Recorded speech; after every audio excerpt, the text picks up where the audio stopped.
Welcome to Dumo Plays. I am Dumo, and today Splatoon 2, and it's a little late, but I'm going to give my thoughts on the new weapons. I haven't really had a bunch of time to talk about them, so I'm going to do that now. To start, the ballpoint splatling. I love the design. It looks fantastic.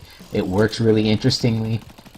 Being able to re-up your charge, and in doing so, staying in either mode, your short-range spray or your long-range more accurate, it's fantastic. Very powerful. I'm really interested in that. The movement speed is absolutely amazing. The kit is really strong. I can see this becoming a contender with the heavy for the top support, depending on your map and mode. It doesn't have the stingray, it doesn't have the bubbles, but it does have the inkjet. So we're going to have to take a look at it and see where it falls in line. But I could see this being the backline suppression weapon, depending on map and mode. You know, either heavy or this, depending on what special you need. Next up, we have the Explosher. It's a very interesting weapon with the burst and the pierce on the direct. We're probably going to see a lot of people jumping in close range to try to get the pierce and the blast burst, just to try to up it to 90.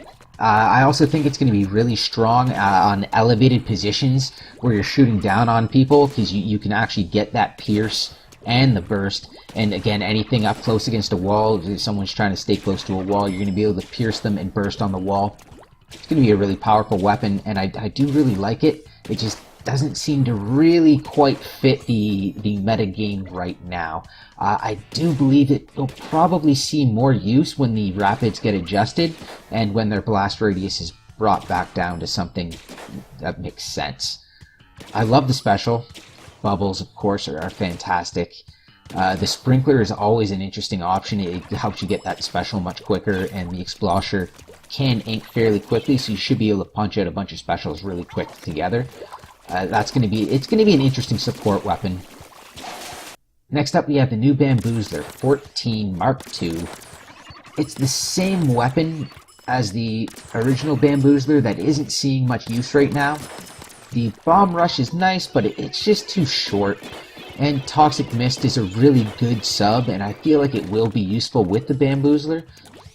But the Bamboozler I find it struggles at inking and building up special.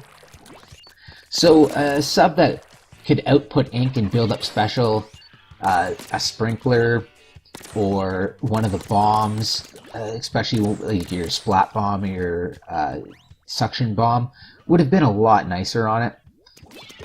It is an interesting alternative to the original Bamboozler. I just don't see it becoming very popular. Bamboozlers might switch over to it and enjoy it, but it does have the better special. I feel like it's just not going to see much play. And last but not least, it brings us to the Sorella Tentabrella. Great name, but it is the same very inconsistent weapon as the original Tentabrella. It has the same good, the same bad. Unfortunately, its kit kind of sucks. The sub is useless. It's absolutely terrible with the weapon and ink wall. You have the shield on the Tentabrella. It is tougher than the wall. It moves forward and pushes. It also inks and builds up your special. I don't think I would ever use the shield for that. And it also doesn't land directly in place at your feet, so it doesn't even help you in tower control by trying to stay on the tower a little longer. As far as the bomb rush goes, it's pretty good, but I feel like a splat bomb or a suction bomb rush would have been much better for the weapon. And in fact, even the sub, a splat or suction bomb, would have made this much, much better, as at least then you could get people off the tower. It might be a good turf war option. I'm going to test it out to Splatfest and just kind of see how it goes. I feel like putting your shield out and then doing your bomb rush and then ending off with your shield, it's an incredible amount of ink output. It's very hard to deal with. It's pretty much uncontested because you don't really want to get in the way of a curling bomb rush. And then the Brella shield moving through the map, you can't really stop.